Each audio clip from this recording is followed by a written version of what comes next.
Welcome back, everybody. I think I get the episode wrong every single podcast. This is episode 9. Welcome back, everybody. Another NFL week down in the books as we head into week 5. You know what time it is. We've been super consistent. This is our week 4 NFL recap. We will as well be doing our week 5 picks. We have several topics for you guys today. We'll be talking about the Rams, if they're a playoff team, the Dolphins' big loss to the Buffalo Bills. The Bears are awful. That's kind of a theme within our podcast the past several weeks. What happened to the Patriots? We'll be talking about the Jets and Zach Wilson, and then we'll be going into our week 4 trivia if we have time, and our week 5 picks. Everyone, welcome in. Before we get into it, my name's Kean McDermott. Let me introduce my wonderful co-host, Dylan Shalom. How are we feeling? I'm feeling great. Excited to talk ball. Charlie Nidell, how are we? I also feel fantastic. I'm ready for a good week.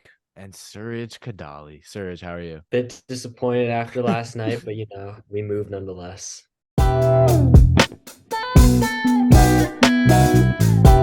All right, gentlemen. First topic, which I always think our first topics are icebreaker. It's never our main topic, and that's the Los Angeles Rams. Obviously, big win, although they did almost, blow up a decent lead to the Indianapolis Colts, end up winning in overtime.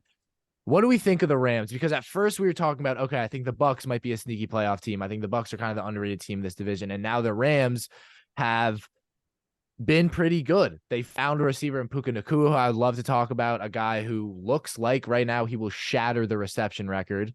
And they have just pieces. Kyron Williams, new RB1. He seems to be the guy there. Obviously, Stafford, we know, is a quarterback who can lead a team to a Super Bowl. But I'll go to Charlie first. Just, I guess, when you look at the Rams, just in terms of playoff and kind of obviously a weaker NFC and a more open NFC, although Surge did kind of break that myth when he talked about the AFC and NFC. But Charlie, what do you think about the Rams coming off this week 4 win?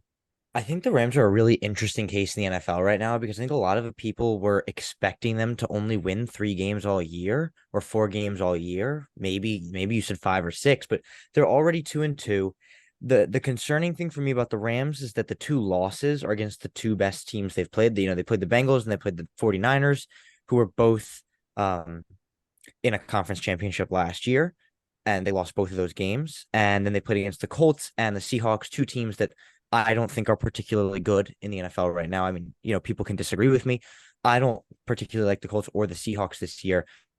So there are only 2 wins against those 2 teams, but you said it. Kyron Williams has been fantastic as their RB1. Puka Nacua has been an unbelievable Cooper Kupp replacement as their wide receiver 1. And now Cooper Kupp, I believe, is back this week or next week. And I can't really pick Cooper Kupp, Puka Nacua, and Tutu Atwell as a receiving core is actually like a really, really good receiving core. The only concerning thing for me about that receiving core is it's a lot of, at least with Puka and with Cooper Kupp, those are target heavy players. Who aren't exactly your jump ball threat. They don't have a jump ball threat for the most part. I know they've got like a guy like Van Jefferson who just isn't that good. But I actually think the Rams are a really sneaky 7th spot for this wild card in the NFC because, Kean, I agree with you more so that I don't think the NFC is very strong. I think it's a lot of roughly 500 teams. So if the Rams can win 9 games, then that could be enough to win them a wild card spot. And we know that what they've got defensively with Aaron Donald. So who knows? I think statistically based, Nakua's been better than Cooper Kupp. Nakua's been a better receiver than Cooper Kupp, statistically wise. I think Nakua's lack of touchdowns is rough. Dylan, yes, his best season. Correct me if I'm wrong. Kupp had the receiving record. Nakua is on pace to shatter that reception record by 40 catches. For receptions, yes, but for yards and touchdowns now. Yeah, but yards, he's very much on the way. He had almost 200 last week. Touchdowns, I agree with you. I don't think he would have broken the Kupp record with this pace, but what it would be concerns very me close. about Nacua is the fact that he's only got 1 touchdown all year. Yeah, that's where Cooper Kupp gets you touchdowns. He gets you. But everything. I think it's a really interesting duo there because if you can have a guy who can just get you drive downfield, but I would love to see. And I think you're right. And a lot of people have been talking about just obviously for Nacua when Kupp ends up coming back.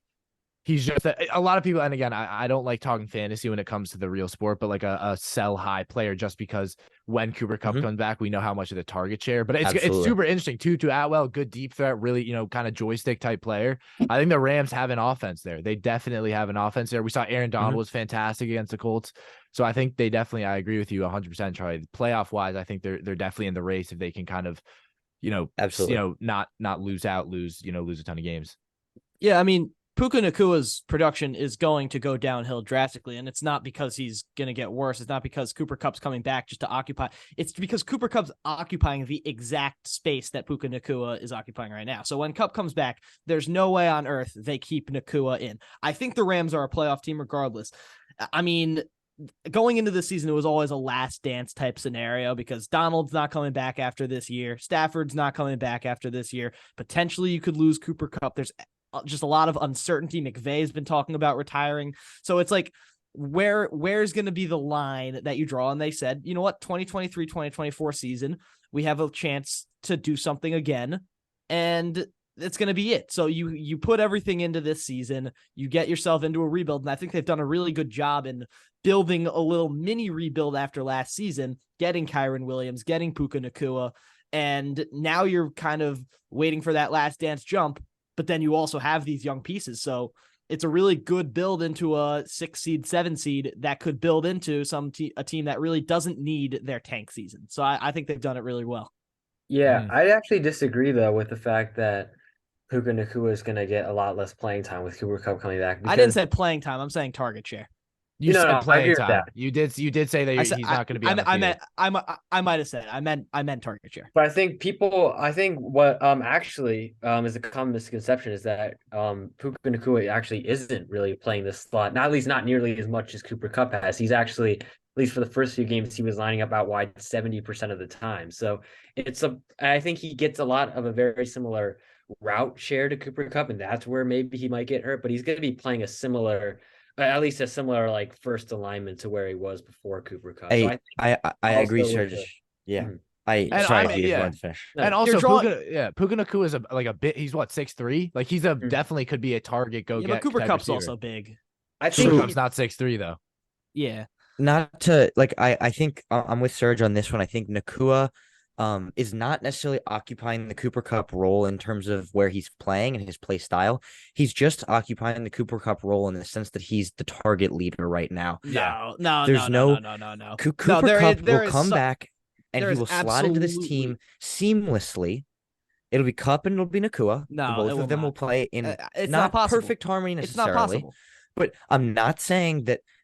I don't know what you're saying isn't possible. Yeah, I don't think I said anything weird. It's not possible that Cooper Kupp and Puka Nakua play perfectly together. I know you didn't say perfectly, but it's not possible that they slot in together and both of them keep up their production. Because no, but I didn't say they would both keep up their production. So Cooper Kupp will slot in, and Nakua's production will decrease. It was going to be my next sentence if you hadn't interrupted. Okay. My bad. Because Nakua, while he's not playing the Cooper Kupp role, is getting the target share that Cooper Kupp was getting, just from a different spot. So when Cooper Kupp is back, you can expect Cooper Kupp to get his target share back for the most part. I think it'll probably be slightly less than his nearly 2,000-yard receiving season. But Nakua, his production, he had, I think, I don't know what the exact number was, but close to 50 targets for the first 4 weeks, which is just ridiculous. He won't have that over the next 4 weeks. Kupp will have more, but Nakua's production I think will still be there, just not in the same magnitude. Well, I think you guys are kind of. Go ahead. Let's just take a moment to acknowledge the beautiful scenic background at Dylan's window right now. Look at that. Look at that. It's kind of nice. Yeah.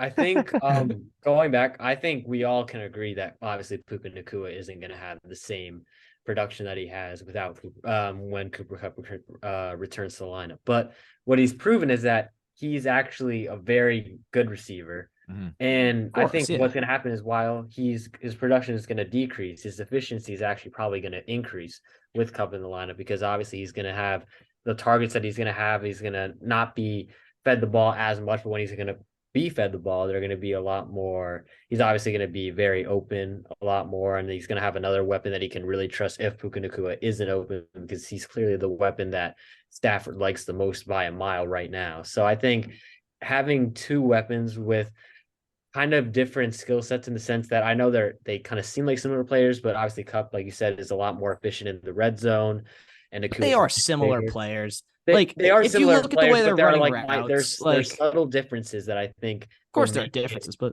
But I think Dylan, you're looking at that just because Nakua is getting like a ton of production, like Cooper Cup, like No, the but catches and the yards. but if you watch the way they play, it looks very similar. I was about to point that out. I think what the similarity between Nakua and Cup is that Sean McVay is their coach and they have the same offensive coordinator. That's exactly it's what because I'm saying. so when it's molded you into that. watched when Yeah. you watched Cooper Cup play during his nearly 2,000 yards, 16 touchdown season, it was like watching Travis Kelce. Like he just was always open. That's the same with For Nakua. some wacky ass reason, like Cup was just always open. And when I've watched Nakua play this year, he's just always open. It's not because Puka Nakua is one of the best receivers in the NFL, because he's a rookie and he's only played 4 games. That's Nico Collins. Nico Collins. That's Nico Collins. Okay, we're gonna get to him later. But I'm I sorry. think what Sean McVay does with his wide receiver ones is there's a masterful game plan put in that just gets his guy open.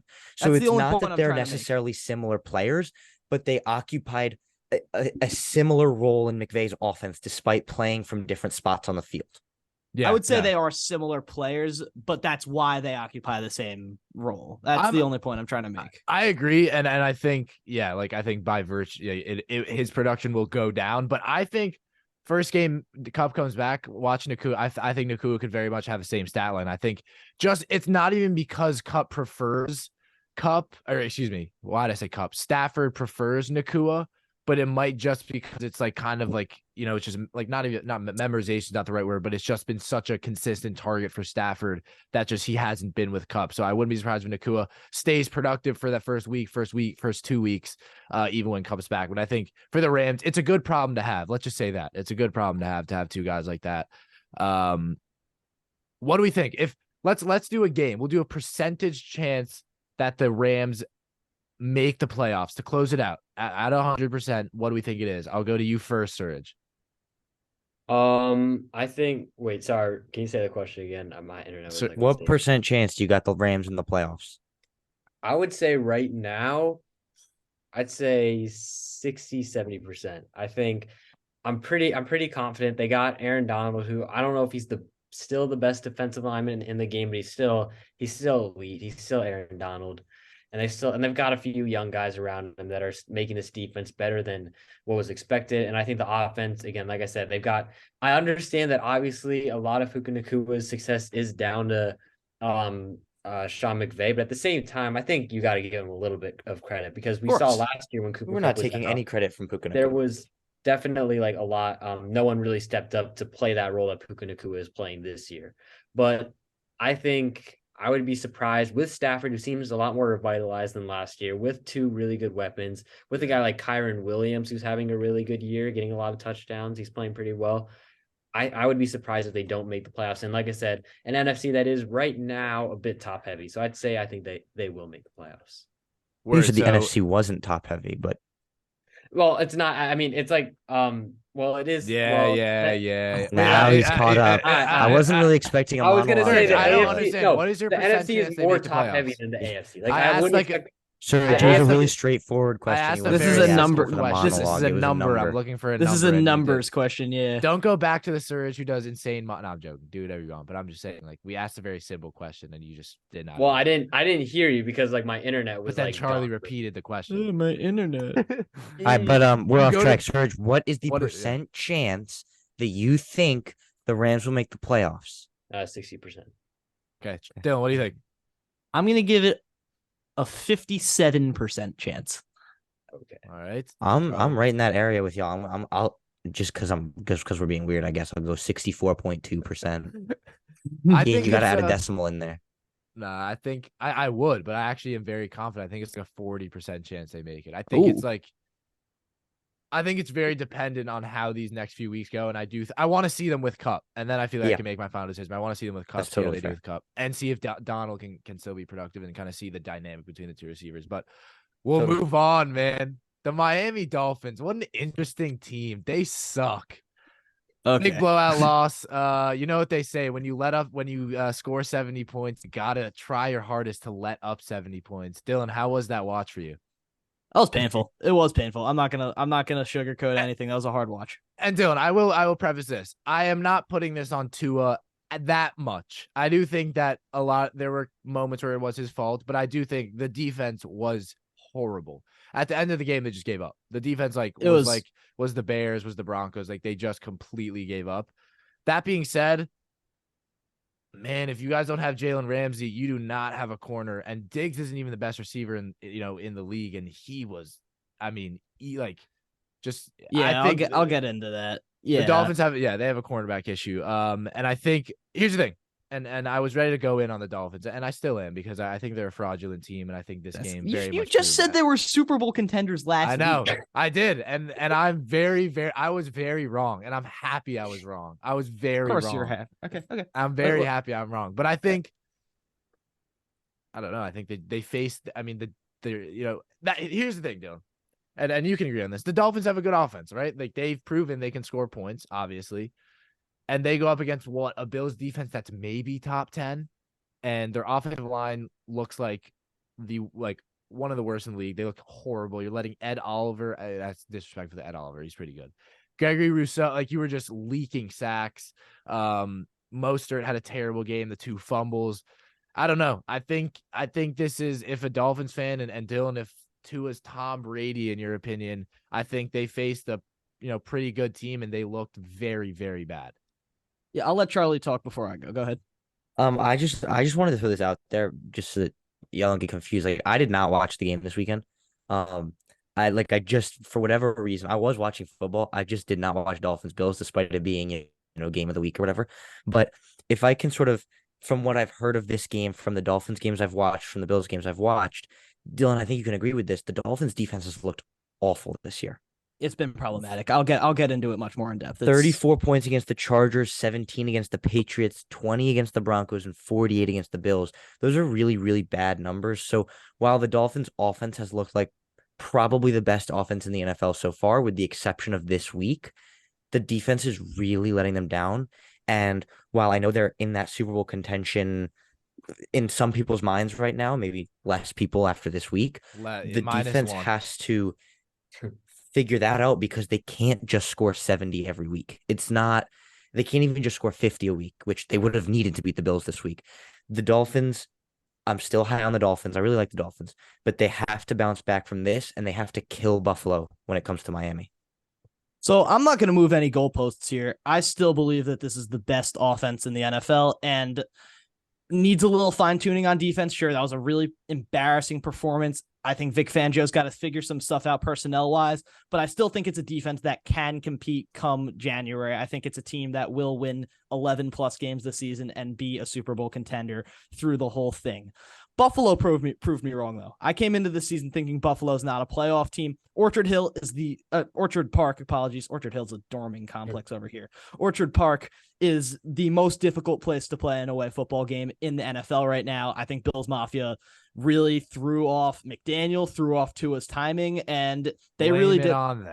Blame it on that. Dylan, you said like that just sounds so like just. How is that a bad? That's just scapegoating. Dylan, they were terrible. The Dolphins were terrible, regardless of whatever. I'm still going. I'm saying that's a bad thing to have throw off your timing. I'm insulting my guys right now, but it didn't sound like it. It did not sound like it. Maybe because I have a cheery voice. I don't know. No. So like the Dolphins can't handle the stress of a big voice, game in a big stadium. Is that what it is? No, the stadium, the atmosphere was really, really good for Buffalo, and our guys were thrown off by it. We need to be able to handle that. Sorry, the Dolphins need to be able to handle that going through the next couple of weeks. They have the Eagles, they play in Germany, they play the Giants, they play Carolina, and they play the Patriots. That should be, if you're a Super Bowl winning team, 4 wins out of 5. I think it could be 4 wins out of 5, but let's talk Tua for a second. I said I wasn't going to bring it up, but I feel like I got to bring it up. It was a 71% completion percentage, 282 yards, 1 touchdown, 1 interception ratio, but I didn't think he played a good game. And it's been 2 weeks now that the Dolphins have had close games against divisional opponents, that Tua's timing has been thrown off by Belichick, the atmosphere, Sean McDermott, and maybe just Jalen Waddle not being at his full strength yet, maybe Tyreek Hill not really being there and active in this game, and he wasn't against New England either. And it just brings me to the point where I have to say, and I love Tua, if you want to be the best quarterback in the league, which I think he can be, and I think he will be at some point, he has to be able to go into divisional games away and light the house up. So I'm criticizing him right now. You haven't heard that often. You have to be able to do that. So Dylan, can I ask you just like one You won't simple be. question? Like just a simple question. If Miami went back to Buffalo this coming weekend, do you think they would get killed again? No, I Do think you they would think lose they would again. win? I think they would lose again. Okay. So what part of you thinks that they can go win the Super Bowl? I think the reason they can win the Super Bowl is because Jalen Ramsey comes back in 7 weeks. Jalen In Phillips comes 7 back. weeks? Bro, Charlie, Tua has good pocket presence. Like, they're gonna win the Super Bowl. Oh, I forgot They're that's gonna it. win the No, Super but Bowl. so He does Dylan, have what good- concerns me is if the thing that you believe is throwing off the Dolphins is being away in high pressure moments, that means the Dolphins need to get the number 1 seed in the AFC or else they're not Yeah. going to the Super Bowl. I'm not Because you're saying that's gonna the only go thing that's to throwing them off. Arrowhead, you're gonna go to Buffalo, you're gonna go to Cincinnati, you're gonna go to some big Cincinnati, stadium I'm if you're not not the sure. number 1 Of course, seed. of course. Cincinnati, I'm not but sure right now. I'm blowing out a kink in the team that needs to be figured out. Every team has a problem. I'm pointing this problem out, but that doesn't mean they're not a Super Bowl team. Like you can't just like forget that they put up 70 points last week. You can't forget that they killed the Chargers defense through the entire game week 1. They played well defensively against the Patriots. Sure. Cater Co, who made Stephon Diggs look like the best receiver in NFL Who history. is that? Who the hell? Who Dude is is a Cater beast. Kohu? He's actually so good. Who is that? Is that a rookie? No, he's No, he second was an year? undrafted rookie last year. Yeah. I've but- never heard of him. Sure, our linebackers have never learned how to tackle. That's problematic. Christian Wilkins is people. playing like a bottom 7 defensive tackle in football right now when I was gassing him up to be a top 3 earlier this year. There's problems in the defense. There really are. And Fangio needs to figure them out fast if he's going to do it at all. He's the highest paid defensive coordinator in football, and it needs to be done. But you can't forget Jalen Ramsey comes back. Jalen Phillips was inactive. And there are good signs all over the place in games against the Broncos. They let up 20, but one was a kick return. In games against the Patriots, they let up 17. And last thing I'm going to say until someone says something annoying to grind my gears is Devin Achane, is going to be the best running back in this class at one point. I'm convinced. He is no, I I can, so I can phenomenal. get behind that. He's good. No, oh no, Bijan's there. No, he won't be. But he'll be. he's so He's phenomenal. He's good. I think he's very good. I think his speed is really kind of eye catching. But and I want to talk about the Bills also because I think we do get of caught course, up. of course. And we'll let Surge talk because Surge is always he's like the neglected younger child. Whenever we get in arguments, Surge just doesn't speak. I just like to listen because that's just always like Neglected Ian younger trying to child. Sorry, Surge. So and speaking from experience there. But anyways, Ian does have 2 older siblings. I am the neglected younger child. but what I will say is again, I think we've already talked a lot about the Dolphins. What I will say is I've already talked to Dylan about this. Like the Dolphins defense really, it doesn't seem like they have the personnel right now to play Vic Fangio's defense. Again, maybe Jalen Phillips coming. I think Jalen Phillips is really a bigger loss, at least for this game, than Jalen Ramsey. Because Ramsey, he's still a good corner. Not sure. No pressure. Elite. But like I said, your defensive line got dominated. And I know obviously Kuhu got dominated too. But I think you need that pass rush really needs to get fixed up, especially for when January comes around and when you're playing, like I said, the Buffaloes, the Kansas Cities, the Baltimores. I think right now they're pretty good. Not only that, Buffalo in negative 20-degree weather. Exactly. Yeah, I mean, I still have the Dolphins winning the division. I still think it's going to happen that way because there are too many games that the Bills just lose for no reason. The Jets game, it just happens too often. I don't think Miami's going to have that many losses, but Buffalo played phenomenally in this game, and I think they should get the credit where it's due. Diggs had an amazing game. James Cook had another really good game. The defense is sound. So yeah. Yeah, I agree with you, and I do want to talk about Buffalo because I think that was their okay, we're still a Super Bowl contender game. I mean, they shut down, Dylan, what you said, the Dolphins team that a lot of people had is the best team in the NFL coming into this week. And so I think for Buffalo, huge, big game. You beat a division rival who's very good. Dylan, and I actually don't completely disagree with you. And I think that is true that the Bills tend to drop more games. I think the Dolphins may win more. And I wouldn't completely disagree that the Dolphins will win the division. But I mean, as just a fan of an NFL fan and just, as someone who watches, like, they may win the division, but Buffalo look a lot better. Like Buffalo look Oh, yeah, like of course. miles better. Like easy, like you guys were manhandled. Mm-hmm. And I mean, in the first quarter, it was back and forth. But yeah, that's the thing. Yeah. You lose Armstead. You have a bad touchdown go against you and momentum skews. You have the fans on your side. It happens. You get blown out. It's a bad game to lose to a division opponent. But at the end of the day, the reason I'm not concerned about Miami is because stuff happens. It's the NFL. So Yeah, I'm just gonna Um, really quickly. I'd like to just put. I've been a Dolphin supporter since week 1. I think that they are a really good team. I've had them winning the division for a little while now. I think Tua's playing really well. But I'm going to play devil's advocate just for a minute. I did this after week 2 with the Cowboys, and then they lost to the Cardinals the next week. So I'm not trying to jinx anybody here. But the Dolphins went and week 1 won by 2 points against possibly the worst defense in the NFL. No. The Chargers defense is not the worst in the NFL. It's bad, really but it's not close the worst. to it. No. They've played a few good defensive games now in a row. So, but they beat the Chargers by 2 points, and the Chargers the last few years haven't won a single playoff game. Doesn't scream Super Bowl champion to me. Then they went. But you can't just like write it like that. Like the way the Dolphins played. The way the Dolphins devil's played advocate. That's the whole. No, I know you are, but but the way you're writing this script, they won by 2 points. Therefore, they didn't look like Super Bowl contenders. You're keeping out the fact that the quarterback had the game of his life, and the offense looked like the best offense in football. they won the game. But then you pointed out that they played a fantastic defensive game against what is it? One of the bottom 5 offenses in the NFL. That is the New England Patriots. And then they put up 70 points against what I do believe is the worst defense in the NFL. 70 points is still 70 points, but it's the worst defense in the NFL, possibly.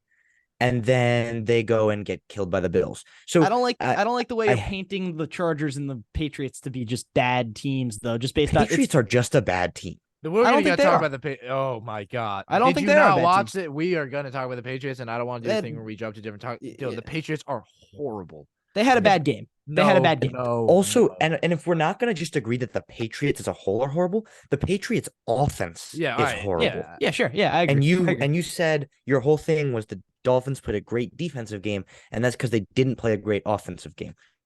So because the Patriots defense is phenomenal. I wouldn't say phenomenal, but they were phenomenal like 3 years ago. They're far from phenomenal. Serge, we both watched the Patriots play against our defense. Do they have a great defense? They do have a great defense. They have a great defense. Although they did, I will say they had Christian Gonzalez out for the Cowboys game, which is why they definitely looked a lot worse, and they had no cornerback. And Judon. And no Judon. All right, we'll move on. Whatever. Wow, so that's probably the shortest Dolphins segment we've ever had. Congratulations. I think we deserve it. Yeah, because I'm not actively just like pursuing my narrative, even if I'm wrong. Because you didn't win. Yeah, because your narrative is wrong now. Your quarterback is going to be Tom Brady. I do want to say though, I think we do need to give a bit more credit to the Bills just because of the fact that they've been. I do too. Just like, I mean, I think today was the day. Like, I know some people were starting to get on the agenda that somehow Josh Allen was better than Tua, but I think that really shows you the difference between Tua was better than Josh Allen. An elite and Tua was better than Josh Allen. Between like an elite quarterback and a really good quarterback. I disagree. He's able. Serge, thank you. That's what I haven't been saying, Serge. Thank you. I'm not even saying that as a slight to Tua. I'm just saying that just because I think that's the difference between the Bills and the Dolphins. Because I think the Dolphins have a great roster, but the Bills have a much better coached defense at this point, and they have a quarterback that I think doesn't rely as much on structure. Exactly. It just make things happen on his own. Again, I'm sorry. I completely agree. And I think, and I'll let you guys, I think the difference is, and Serge, thank you for saying that, is Josh Allen can get his team out of situations. Tua, I think for me, completely lacks that. He's wrong. It's not wrong at all. Tua, I think actually factually is generally a one-read quarterback. Like you look at his release, wrong. It's not wrong. That is so wrong. Like that is like the most wrong thing. It's not at all. If you look at the Bills game, not even close to it. Tua cannot extend plays, and that's why he can't. No, that is a flaw in his game. I agree with you. That is a flaw in his game. That's why he will never be up there. That's why he will never be up there. That's just Tom Brady can't extend plays. Yes, he could. What are you talking about? Tom Brady can extend plays with his. Have you watched Tom Brady? Yes, I think Tua has similar pocket manipulation skills to Tom Brady, but apparently that doesn't matter. So it doesn't matter, obviously, because you just got blown out. Can I explain what I see the difference of these two quarterbacks as? I don't think it's the difference between an elite quarterback and a very good quarterback. I think it's two very good quarterbacks, and I'm keeping the elite tier just for Mahomes for right now. I think it's two very good quarterbacks. I think the difference is that Tua is a much more consistent quarterback, but on his day, Josh Allen is the best quarterback in the NFL, and we just saw Josh Allen on his day. That's reasonable. Tua will go out and put up 300 yards every single game, 2 touchdowns every single game with an 80% completion percentage every single game. But Josh Allen, once every 3 weeks, will put up 6 touchdowns and 500 yards. I think that's so. Like Tua has been doing, for me. like, That's Josh the difference between Josh these two Allen's quarterbacks. been doing this for what, 4 years? Tua has. But Josh never won Allen a lost to the playoff game. Jets in week 1. Yeah. No, I mean, think and he just blew out to be Tua. fair, I think Josh Allen has been getting way too much hate. Yeah, over I mean, the past Tua has year. not won a playoff game. They're Listen, not I on the agree same he has level. but bad- that's just the stupidest argument It's ever, not. though. He has It's not not. won a playoff game. It's been 3 years. One of the seasons, he was being actively sabotaged by his coach. One 'Cause of he the seasons, sucks. he got 2 concussions. And one of the seasons, he was a rookie that was this backup at the start of the season. Nowadays, the coach is on his side. He's healthy, and he's playing like an MVP candidate. He had he a went- two elite receivers. So he went some from running backs. getting handheld to not getting quality. handheld was terrible. Then now he's handheld again. And he's good. I think there's a How trend is he here being handheld? because Please his explain- offense does it He's all got for the best him. situation And in his- the NFL. He has the Why best are you situation in the agreeing NFL. with him? His offense has been the best in the NFL, but no offense is the best in the NFL without a good quarterback. Brock Purdy. He's like basically like Brock Yeah. Purdy's a good Brock quarterback. Purdy. Yeah, Brock good Brock quarterback. Purdy is a Purdy's good played But very oh well. yeah, so serious. Brock Purdy's Yeah. gonna be Tom Brady though. He's gonna be Tom Brady, bro. Trust. Like he's gonna be Tom Brady. Dylan, In all honesty, people have made that comparison Yeah. in the last few months, so I'm But not gonna Dylan, like. I think I honestly think Brock Purdy's probably better than Tua. Uh-huh. That's outrageous. I mean, he's It's 4-0. He has It's not so lost fu- a It's regular so season. funny. It's so funny watching you trying to extend this play. It's really funny. But Has Brock Purdy lost a regular season game since No. he has been started? Has Tua? what kind of Has Tua? stupid question is has- that? has- This is has- so- wait. Brock Purdy. Has Tua Brock Purdy, lost a game in his Brock 4-year Purdy- career? Like, the Purdy hasn't, and he's won more playoff games than Tua. You're such a stupid person, bro. Like, It's how? so Can I funny. just like Your quarterback who's supposed to be elaborate? Tom Brady and has been in the league for 3 years and has not done Oh anything my outside bad. regular He season. lost a game in his career. Is he supposed to be unbeaten? Like Brock Purdy's Purdy played is. what, FYI, through 11 one game of games? his career, Played Daniel what, Jones hasn't 11 lost a games? game. Yeah, and Brock Purdy also wasn't a first round pick. He was a 7th round pick and fought for his position and was not handheld his entire career. That is true. Tua sucks. Bro turned off his camera because he's scared of listening. It But turns off it. I just can't like fathom that you're being serious, so I'm not gonna take you I am. serious. I'm but- not being serious, even though you said Tua is going to be Tom Brady. You're the most like I said Tua hypocritical can human. be Tom No, you Brady. didn't. Dylan, I think now No, is you the didn't. time No for one your- can be. you said Tom Tua Brady. will be Tom Brady. I have clips. Will be. I said can be. Very different. So you're saying Tua But- has GOAT potential. He does. No, he Every doesn't. quarterback that's when they step in the crazy. league has scope potential. But when Yeah, I'm But saying, Tua didn't just step in the league. But Tua But- doesn't have GOAT potential. but why are we even taking this here? I'm trying to just say I came into this with a pessimistic Tua take, and then Kian just carries this into the stupidest argument I've ever heard. And now you're getting me angry. I came into this, I literally wrote down on my sheet of paper, argue logically, not emotionally, but you literally made But Dylan, me a you're not- crazy son of a bitch that I can't even do You're that. not allowed to because you said Tua. You're not allowed to call anybody crazy, emotional. I am because okay. you I'm said Tua fully would be allowed to Tom call Brady. you crazy. No, you're not. I said he can be Tom Brady, and I stand Yeah. by that. My Yeah, goalpost has and- not moved.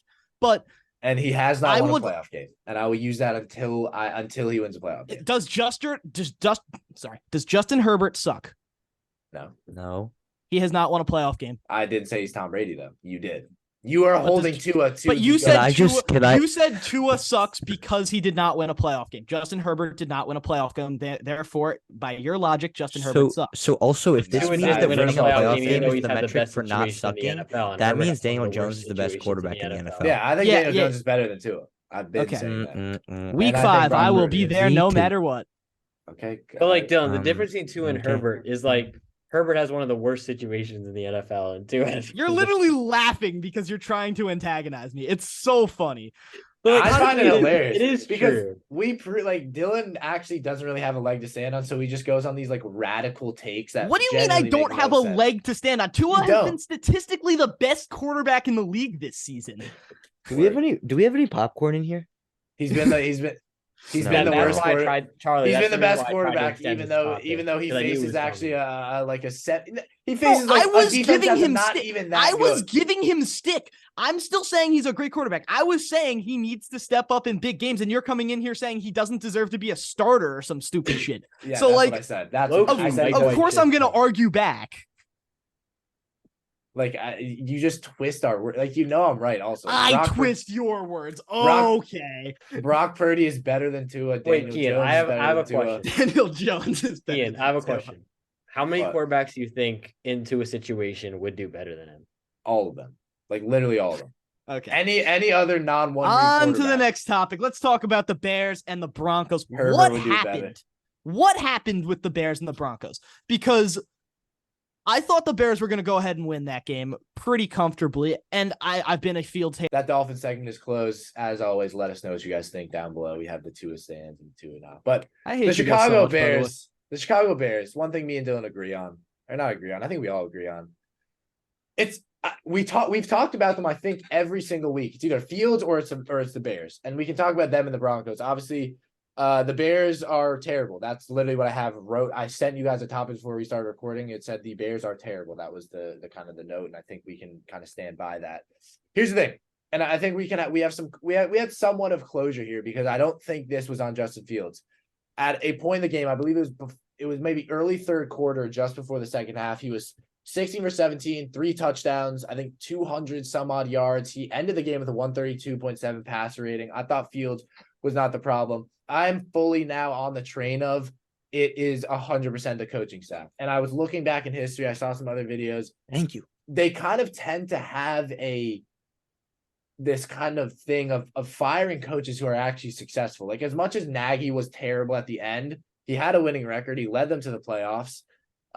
So I think for the Bears, I think Justin Fields deserves some apologies from some people because I think he 100% played a good game and I think it was the coaching and I think they need to make some changes. But what was it? They gave up a 21 point. What was the lead? 21 what? 21 point lead. 21 point lead, right? I think that closing out leads for the most part, I always blame on the coaching staff and never on the players because yes, inevitably it all comes down to execution. So the players aren't off the hook for this, but we saw what Justin Fields is capable of doing in that first half, and that was play like the best quarterback in the NFL. He was unbelievable. Now, I'm not saying that Justin Fields is capable of being the best quarterback in the NFL. I'm not crazy like some other people on this show, but I think that when it comes to closing out a 21 You had the lead, Browns beating the Ravens as your lock of the week. and last then week. Deshaun Watson got hurt. But then you Deshaun switched Watson it was when a- you Yeah. didn't know who was at home. I don't want to hear you ever call someone Charlie, else I'm not crazy. gonna lie, Okay, Charlie, but you I'm not- switched also your lock of off the week 'cause air you just didn't- said that Tua could be better than Tom Brady without ever winning. I a said Super that Bowl. on air. No, he said but- the Super Bowl is not that important. Okay, That's But what either you're- way, You're twisted. but either way, Yeah. I think What? that- No, I'm not. No, I'm not. No, but you know I misspoke. All All right, fine.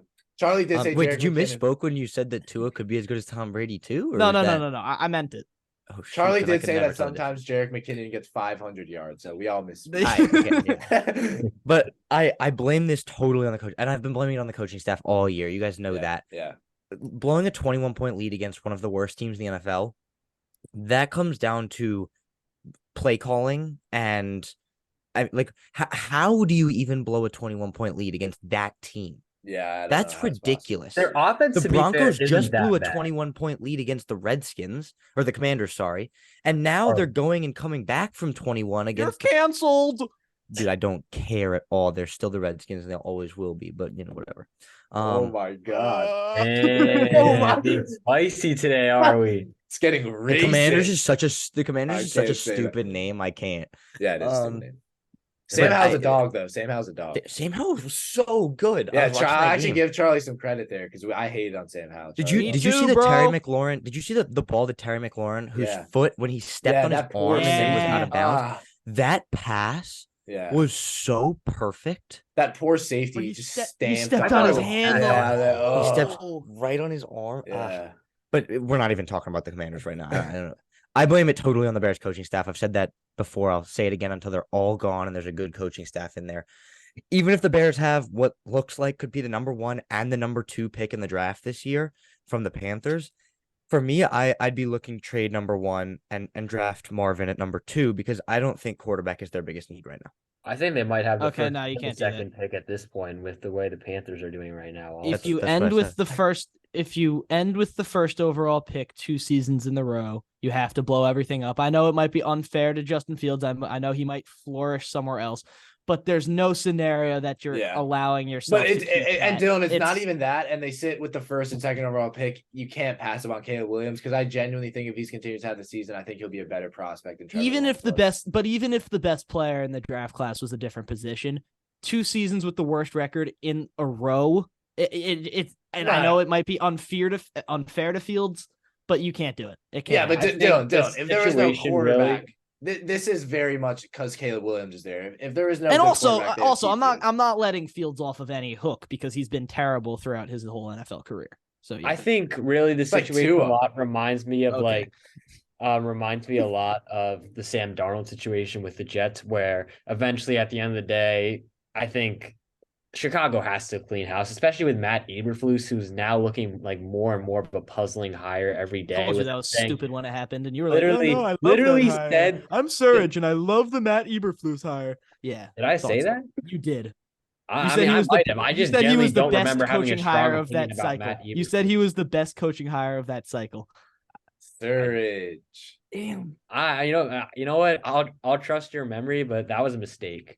But anyway, Dylan said I'll- crazier things. I'll take it. I'll take it. No, that's a bad. But anyway, it's seeming more puzzling now, considering that really, I think like with the Chase Claypool situation, where they said he didn't. He said Chase Claypool could have went to the game, but then it came out that it turned out they told him to stay home, and it's just. It doesn't seem. It seems like they're almost like he's like lying in front of the media. That doesn't really seem to be.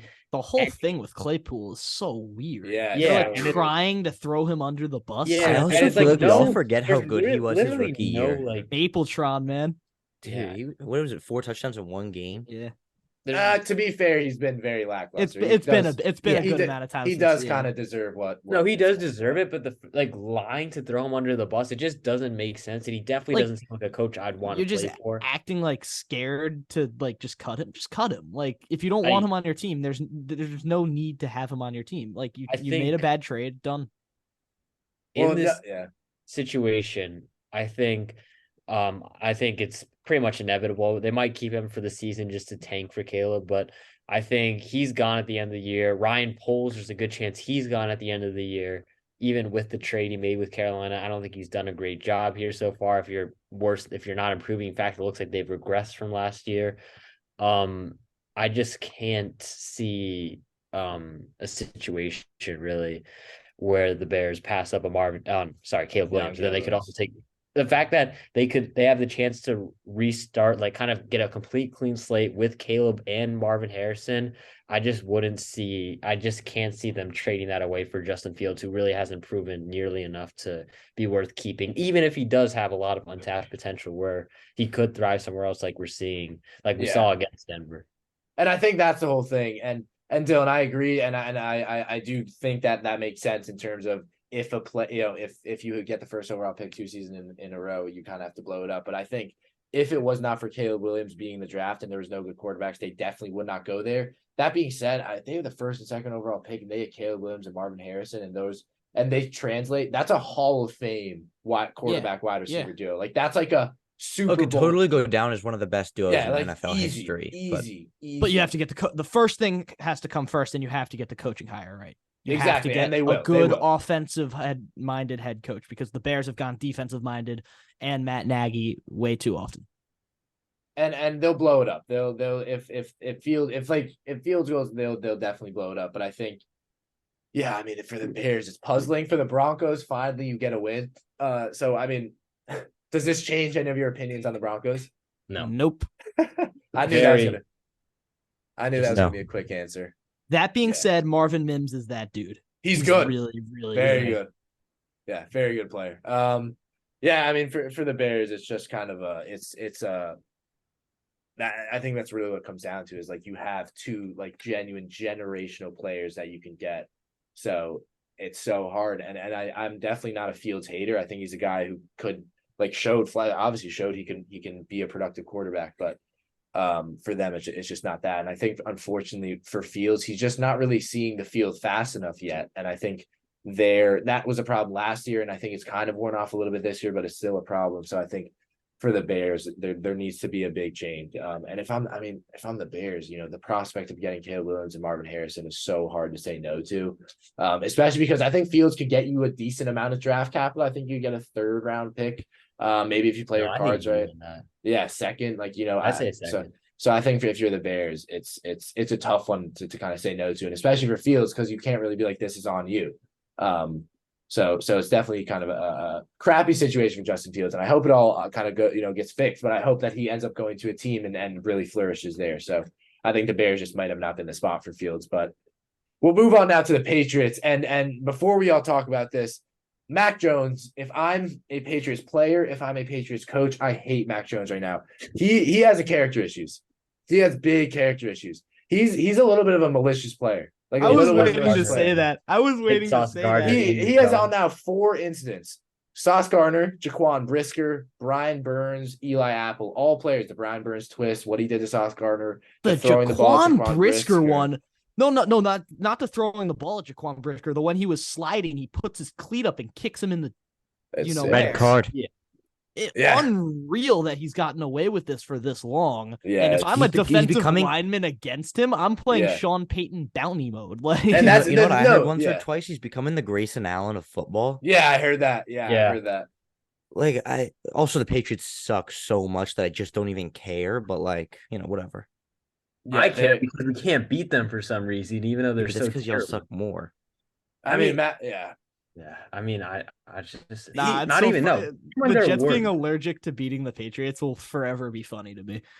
It's like us with the Cowboys. Like, it's the same thing. I don't get it because we were better than them last year, and we couldn't beat them. I mean, mainly because Zach Wilson he sold that, but I don't know. That's anyway, like yesterday. It's not about the Jets, but we'll get into the Jets next. But I think here's the thing, and this is coming so much to fruition now, but it's like, Mac Jones is like Dak Prescott. He's like Kirk Cousins. Like, they're 4th round quarterbacks. This guy was taken in the 1st round, and I'm wondering now, like, why did they do that? And Bill Belichick drafting is never a good thing. I know, and it's so weird because it's just he looked like a not talented football player yesterday. He looked like a not a talented thrower of the ball. He looked overwhelmed, and it was against the Cowboys defense that, 1, is missing Trayvon Diggs, and 2, Micah Parsons was out briefly, and he looked like he could have thrown like 5 pick sixes. Like, ugly throws, like unreal, ugly, bad throws, like really bad throws. And for Mac Jones, for who's supposed to be like a precision quarterback, like he was an old school guy because he wasn't a mobile guy, but like accurate, and he looked terrible. None of you are going to get this reference because it's a UMass reference, but he looks like our 3rd string quarterback, Brady Olson, when he's playing. I'm being so serious. The way he floats screen passes across the line of scrimmage in like an attempt to throw a pick 6, it just like doesn't add up that he's a professional quarterback when he does that. Like, there are some games where he looks fine, but yesterday I think that was one of the worst professional performances I think I've seen out of a quarterback. It was like just terrible. He looks like those quarterbacks in the 80s who like have no velocity on their throws because they're wearing those pads and like. You know who he looks like? Looks like a college quarterback. Tyler Buckner, the Alabama backup. Oh yeah. The guy who they benched Jalen Milroe for this guy. They said he was supposed to be really, really good, and then he walked out on the field and was benched within the first half to the 3rd string because it looked like he'd never thrown a football in his life. That's what Mac Jones looks like. Yeah, it's a tough one. And I think, I don't know, and I'm going to drop a bomb here, but here's the thing. I think, first of all, if you're Patriots coaching staff, I mean, the character-wise for Mac Jones, like, it just doesn't fly professionally. Like, the chippiness and first of all, it sends a message to the other team that, oh, we can go kill this team now. Like, we can go do the same thing back, not only to Mac Jones, but to other players. So other Patriots players are probably not very happy with Mac Jones. They just don't like him. Like, you look at Zach Wilson, he has a bad game, but Lazard's there, Cobb's there. They're all kind of rallying around him. And Zach, we'll talk about Zach Wilson next, but no one goes up to Mac Jones. No one really seems to care about him. I don't think he's a very good leader. I think he played absolutely terribly yesterday, like concerningly bad for Mac Jones, who I think has shown flashes. and I'm going to drop the bomb here. I think this season, if they end up winning 13 games or 12, 13 games across 2 seasons, I think Belichick might be like, all right, I'll see you. And I think they might just blow it all that's up. not a bad take. That's not a bad I take. think they would. And here's the thing. I guess it's not a bad take, but I think that'll be it for Belichick. Because I feel like I think that'll be it. I think that'll be it. Something like that. And it's so funny because Belichick's resume is unprecedented, like ridiculous. Like obviously best coach ever. But I just think for Belichick and it sucks because the Patriots, I think they're really becoming a team who is known as very bad before Brady, amazing with Brady, and very bad without. And it just shows how much Brady hid a ton of the Patriots' problems. Like really good. Brady was very good at reading at the line. Like he was a really good audible and quarterback. He could get the Patriots out of situations with his mind at the line of scrimmage. And I think, the Patriots, I mean, they look terrible. They look really, really, really bad. Like I can't even begin to describe how awful Mac Jones looked. And they don't have a backup. Like Bailey Zappi is not going to be that much better. Like they don't really have a backup plan. So I think if you're Bill Belichick, you're kind of like, and I think they could be looking for a quarterback come this year's draft. Yeah, last thing I'm going to say about it is from draft day, you could see that Mac Jones was kind of like a spoiled brat, the way he was just like, San Francisco didn't pick him. He's sitting on that like red leather couch pouting with his family. They're all like patting him on the back. Like, it's going to be okay. And he gets picked by the Patriots and he mouths, "It's about effing time." And it's just like, he's a bratty guy. You didn't earn a spot in the NFL. Like, Well, I mean, he did. But he really did not. I don't know why. And you guys know I did not like Mac Jones. Alabama weapons. He had Najee, I had Waddle, freaking Kellen Mond ahead of him in our rankings. And I honestly bad take, but hey man, it could have been a lot worse. And no, I just didn't understand why Mac Jones was a first round guy. Like it to me makes no sense, especially because, and I was comparing to Kirk Cousins and Dak Prescott. I think that's even disrespectful to them because they have proven they can be successful playoff winners, but not Dak. Like the only thing that I see different between Mac Jones and Stetson Bennett is age. Yeah, no, I think Stetson Bennett. Bennet's got more of it. Dylan, watch Stetson Bennett start next year for the Rams and be good. Watch that's just happen. Recency bias. That's just because you haven't seen Stetson Bennett and you've seen Mac Jones. So Stetson Bennett is a slightly worse Mac Jones, I'd say. Nah, watch him be better. All right, we'll move on. Let's play some games. Yeah. We still have another topip. We have the Jets. Oh, not this one. Devastating one. Mm-hmm. And I will give Serge his credit and I'll quote Robert Saleh, excuse me. I think if Zach Wilson plays like that, the Jets can win a lot of games. And I completely agree with that. He looked great. And I think for Zach Wilson, unfortunately, that fumble obviously was the reason they lost the game. And he very much admitted that. He took that to his chest and said that was on me. And we saw the Jets receivers rallying around him and we saw the team rallying around him. And it's good to see Saleh, acknowledging the very good 4 quarters of good performance by Zach Wilson. And I think the difference in Serge, I want to get your take, but it was confidence. He was confident. And I think that's everything for young players is confidence. And he looked consistent and he looked like he knew what he was doing. And it looked like, Serge, I don't know about you, the Chiefs looked like they were going to drop 60 points in the beginning of the game. Yep. But Zach Wilson completes some passes, drives downfield, and they end up only losing by 3. But Serge, I'll get your take first because you're more of the observer. What do you think? I have a lot to say about this, but this was literally... I couldn't believe, for a slight second, I couldn't believe what I was watching. That first drive of the third quarter, I legitimately thought Aaron Rodgers had possessed his body or something like that. There was some sort of Freaky Friday kind of Even thing. Aaron Rodgers wouldn't have played that well. Every throw was perfect. It was. First throw, Tyler Conklin, back shoulder right there. Alan Lazard over the middle, perfect throw. Hits Ruckert on a beautiful back shoulder again to the 10. And then the touchdown to Lazard where he just barely zips it past Brian Cook. I couldn't believe what I was seeing because, like I said, Kian, you said it perfectly, decisiveness. And that was really something that I think was a problem in the first 3 games, that Robert Saleh really basically took the mentality is that, hey, we have a great defense, which we do. and we basically don't want our quarterback to cost the game. So we're going to basically say, Zach Wilson, don't turn the ball over no matter what. And that caused him, I think, to be indecisive. It was something where it's like, don't play too risky. Make sure you know what you're seeing before you throw the ball. And that's something that could, I think, when you play not to make a mistake, that's going to hurt the team more than help it, because at the end of the day, you still need to score points to win. And they weren't doing that until eventually Hackett decided, hey, we, in the Patriots game at least, where the one time they scored a touchdown, had a great drive towards the end of the game, was when Hackett said, hey, we're finally gonna let him throw the ball. And it worked when they didn't run the ball on first and second down, and teams finally didn't have to stack the box like the Chiefs were going to do at the start of the game. Because going into this game, you saw Willie Gay say that, hey, this team wants to run the ball. We know it. We saw that's what we've seen the first few games. And they decided, hey, we're going to use play action. If Zach Wilson's going to go out, because we know that they signed Trevor Siemian in the week during the week, that maybe he'll be the starter from going forward.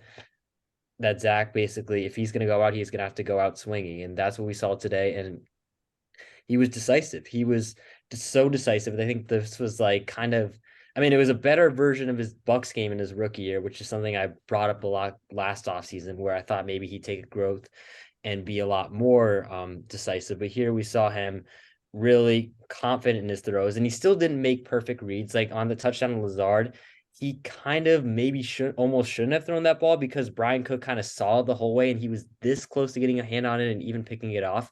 But with Zach Wilson, you can get away with that, because as bad as he's played, he's a really talented quarterback. He has great zip on the ball. He's got great arm strength.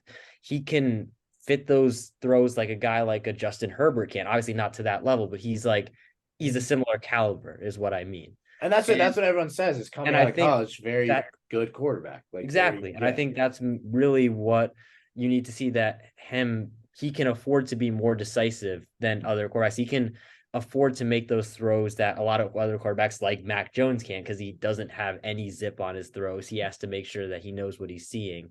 And even though Zach might not make the right read all the time, and he's throwing into a tight window, he can make those throws. And I think this was really a question of decisiveness, and this was a really promising step, not only for Zach, but also for Nathaniel Hackett, who I thought really did a great job of opening up the playbook, giving him opportunities to find Lazard, find Garrett Wilson, obviously, find Tyler Conklin, and it really worked out. So, again, I know I went off on a bit of a tangent, but I had a lot of thoughts for that game, and obviously it was the best game of his career. So, Serge, if I could just piggyback off of you for a minute, I think, and by no means am I going to say that I think Zach Wilson's a good quarterback, because I don't think anything truly changed last night. He had a good game. I think that's kind of the extent of it right now. But Surge, if I could just say, I think that I don't know what your thoughts on Robert Saleh have truly been over the first couple seasons as a head coach. In my mind, he's been just okay. And I think his biggest mistake has been what he's done with Zach Wilson. I think he really screwed up with Zach Wilson, because I think what we saw in Zach Wilson was Zach is kind of a guy who thrives off of a little bit of chaos. That's more his style of play. He takes risks. That's what Zach Wilson did in college. And then he came into the NFL and Saleh was like, do that, take those risks. And he did really poorly. He just got off to a really bad start. And then where I think Saleh messed up, I think he was right to say take risks. But I think where Saleh messed up was by saying, now we're going to stop those risks. Now that through your first 4 games or 8 games of your NFL career, which is not a long time, we're going to completely change your play style and put the ball in our running backs' hands, rely on the defense to win us games. We're going to not trust you because you take risks. I think that's the biggest mistake he's made in his coaching tenure with the Jets. I think if he had dealt with that situation differently, we could have a totally different Jets on our hands right now. Yeah, I think the biggest, I agree with you, because I think he sees it really from a defensive coach's point of view, where he wants the defense to win the games for them and the running game. And obviously it makes sense because he played so poorly the first 2 years. But at the end of the day, you need your quarterback to at least be competent to win a bunch of games. And I think that's where eventually, again, hopefully not too little too late, but they realize that they need to put the ball in his hands, especially when the defense is going to put 8 guys in the box consistently. And that's where he was able to thrive, especially on the play action, rolling out. I wouldn't say necessarily that he thrives specifically on chaos, but he does definitely like longer developing plays, like the play action, the bootlegs. That really worked well for him on the move. I think another thing that worked really well for him were also where he would be able to throw over the middle, like kind of 1 hitch, 2 hitch, and then boom, get it out of your hands. He was good I think throwing over the middle is something you want to do with a quarterback like him, even if sometimes he can struggle to see the field, especially when he has that arm shake where he can fit it into windows that a lot of other quarterbacks can't. So I think, again, I know obviously it's a bigger risk, especially with someone who is as erratic as he's been, but I think it's a risk you have to take at this point, and it worked well for them against Kansas I City. think you that's said not as Iraq. totally. I think that's not totally correct. So I said I think he thrives off chaos. It's not really what I meant. I more so just meant he's a quarterback who takes a lot of risks. Mhm. He puts the balls in tight windows, and it just didn't work out for him. Like he got really unlucky the first however long, and part of it was luck, and part of it was definitely acclimation to the NFL. But I think that I don't know if you guys saw the stat line that popped up mid game last night that was when Zach Wilson threw the ball in under 2.5 seconds from snap, his passer rating was around 120. And when it was over 2.5 seconds, it was like 8. It was like some ridiculous. This was throughout the entire season when he's holding the I ball thought it was from like within over, I 2.5 think it was seconds. over 2.5. It was a better pass. No, when it was over you're talking about 2.5. today's- over the season. No. Yeah, I'm talking over the season. Yeah. When he had more than 2.5 seconds with the ball in his hands, his passer rating was like 8. Which is just so He was a ridiculously terrible bad. playmaker. But when it was under 2.5 seconds, it was like in the 120s, 110s, 120s, which is a really, really good number to be at. But I think that this is a quarterback who likes to take a lot of risks, and that's going to pay off sometimes, and it's not going to pay off other times. And the Jets and Salah did not want that. All right, I'm going to Which keep was it real. unfortunate. It's one game. I don't think Zach Wilson's going to be good. I don't think he is good. But I started that topic by saying I don't agree, think that. I mean, know you just- did. just I'll to give you credit. I'll give you clarify. credit there. But I do think there are some promising signs in Nathaniel Hackett's play calling that I would have never thought would be a thing I would say after yesterday. I mean, they were running motion, and I don't think I've ever seen a Jets team run motion. Yeah, wow. was Actually, yeah. Literally, Damn, yeah. That's like used the least amount of motion the first 2 weeks, which didn't make sense because we have a couple of like really fast players. Obviously, Mecole Hardman, who did that his whole career. Xavier in Gibson, KC. someone that really goes under the radar. I mean, maybe not anymore with the game-winning touchdown. He's a special pass. teamer, but We got him the ball a few times and it worked out. I think that's really, I think that's something that really would have fit our offense better, and it worked when he used it. So, yeah. Yeah, I think obviously, just kind of to end it out, I think at least for Zach Wilson, kind of where I stand is confidence is the first step. So I think if he goes out next week and he's confident, I think we could see a very similar. I Zach think Wilson. Denver's a really ideal matchup. And it really is. Yeah, it is. And I think I think if you're a Jets fan, assuming you have a good week next week, I think you can be like, okay, we don't need to go get a quarterback. I think Zach Wilson's good enough. This team is good enough to get us into the playoffs. So I think for a Jets fan, obviously in a beginning to the season that is absolutely heartbreaking, I think there was a positive there in a Chiefs team that just won the Super Bowl, and your Zach Wilson almost like should have beat them realistically. Obviously, the fumble is very unfortunate, but I think for the Jets, a lot of positives there. We'll move on now. Done with the Week 4 recap, and we'll end it off with some Week 4 trivia by our co-host, Charlie Nidell, who, God bless his soul, always giving us questions on the NFL Week 4. Charlie, what's the first one? Forgot to study up on the rushing touchdowns. Yeah, goddamn. I'm relying on that because if y'all look at the rushing touchdowns list, it's kind of over for me. But one of these weeks, I'll switch it up on you. But our standings right now, Dylan has 6 of 18. Kian has 5 of 18, and Serge has 4 of 18. Well, I a little bit closer than last week. I had a great week. That's what I'm saying. I think you got the most of anyone. People listen to us and get down to this part and be like, "Damn, they have no." Like we really have zero balls. No, but to be fair, these questions are like, it's not like. Yeah, please play along with us and just see how many you get. But we'll start us off week 1 or question 1. Which of these running backs had the most rushing yards this week? Your 4 options: David Montgomery, Derrick Henry, Christian McCaffrey, and Bijan Robinson. I have my answer. I do too. I'm gonna say Derrick Henry. Christian McCaffrey. I'm saying Christian McCaffrey too. By 1 yard, Derrick Henry had the most rushing yards this week with 122. McCaffrey was not second place, though. Montgomery had 121. Oh, I was going to say McCaffrey with 106 and Bijan with 105. 4 of our top 5 rushers in the NFL this week, excluding Isaiah Pacheco. Question 2. Which of these wide receivers had the most receiving yards? You've got A.J. Brown, Puka Nacua, Nico Collins, and DJ Moore. The really unique thing about these 4 receivers is they were all on my fantasy team this week. Hmm.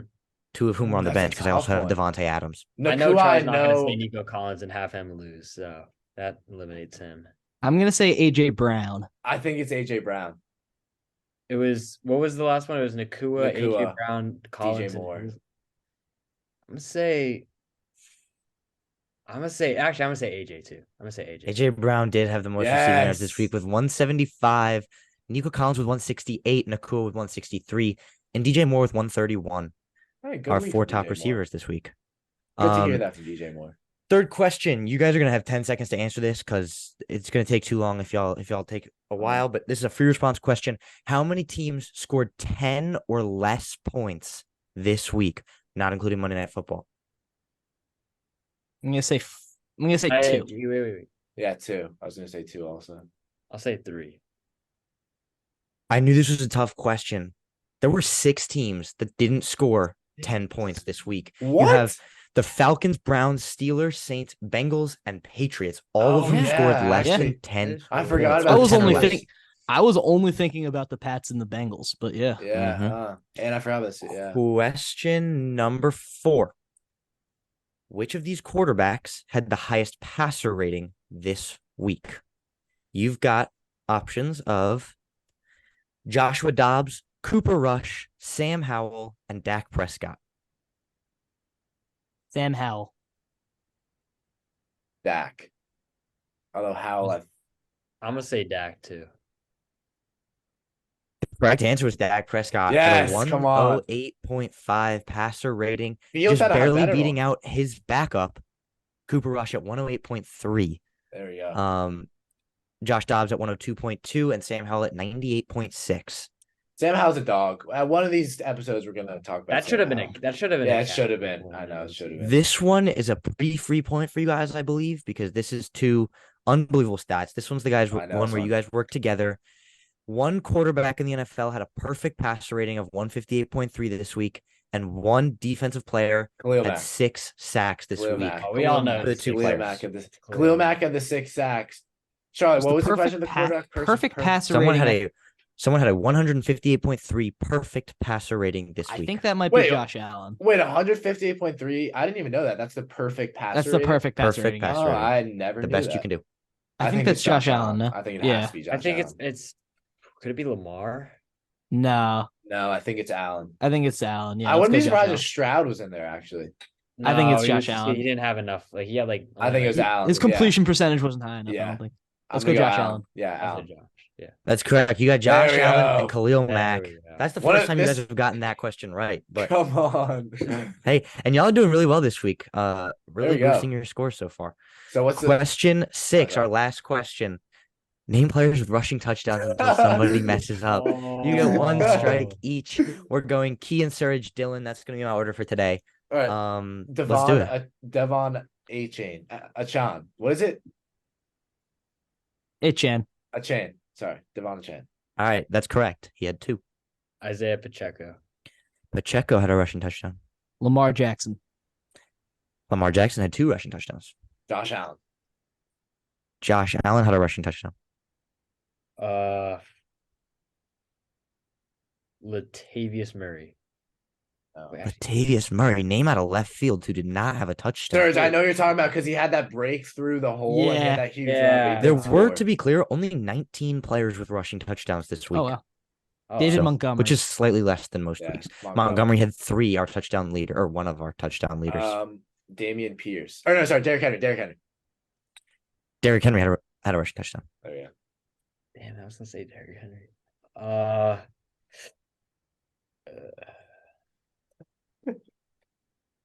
It's not looking good. Is he out? Dude, when it's not Uh, looking good, you just name the best running back in the league.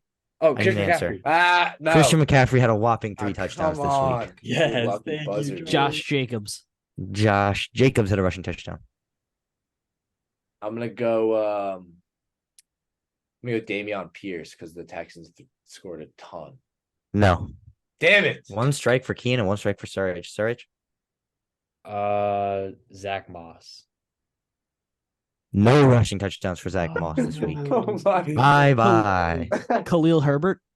I'm never gonna win. Khalil Herbert. I believe had a receiving touchdown. No rushing touchdowns for Khalil Herbert. Oh my God, One strike each. wait, who's We're I in gonna clutch say? situation. Tony Pollard. Tony Pollard did not have a rushing No touchdown. way. But Keen went first, so Dylan, you got to follow him up. I was gonna say Tony Pollard. That's All right. crazy. Let's see. Travis Etienne. Travis Etienne did not have a rushing touchdown. Back to Kian. Like next one who gets it's gonna win. I'm gonna go. We're missing a lot of guys here, I'll be honest. Yeah, I'm gonna go. Aaron Jones. Aaron Jones did not have a rushing touchdown No this week. way. Oh Aaron my Jones was God. awful this week. Yeah. Oh, yeah. Yeah, he had 5 rushes, 7 yards. Oh, come on. No. James Conner? James Conner did not have a rushing touchdown this week. And Serge, if you can get 2 of them before they could get 1, I'll let you back into this thing. I'm gonna Do I have to go. say both of them like at the same time, or do I? No, say no. You have to wait your turn. I'm gonna go. 2, 1. I need an Jahmyr answer. Gibbs. Jahmyr Gibbs did not have a rushing touchdown this week. God. Serge, I have one now. Joshua Don't take Kelly. it. Joshua Kelly did not have a rushing touchdown this week. I got it. Dylan Kyron for the Williams. win. Oh my God. Kyron Williams. We also missed Justin Herbert, DeAndre Swift, Anthony Richardson, Brian Robinson, James Cook, Hunter Lupke, Aiden O'Connell, Curtis Samuel, Brock Purdy, and Jordan Love. A lot of quarterbacks. A lot of quarterbacks. Ladies and gentlemen, thank you all so much for listening, for watching, wherever you are consuming our content. Kian McDermott, Dylan Schaum, Charlie Nidell, and Serge Kelly back at you with our weekly Tuesday episodes that are recorded on Monday. Thank you all so much for tuning in. Be sure to come back next week. Thank you all so much for watching. Subscribe to the channel. Follow us on social media. Follow us our personal Instagrams. We're all doing a ton of other media stuff now that we're at college, so make sure you guys follow us along there as well. You can listen to Dylan on UMass radio. Surge has been doing coverage for the soccer team. I am joining my college radio station. Charlie is doing nothing because Charlie's just not joking. Charlie is. He's in the works. We'll let you know. We'll link Charlie's all in the this most stuff. competitive Yeah, program Charlie's in the the- world yeah, right yeah. now. So let's give him some credit. Yeah, Charlie will be there, and I will be there. I'm not there yet, but we'll put all the links to that down below if you guys want to hear us talk more. Thank you all so much for watching, listening. We'll see you next week.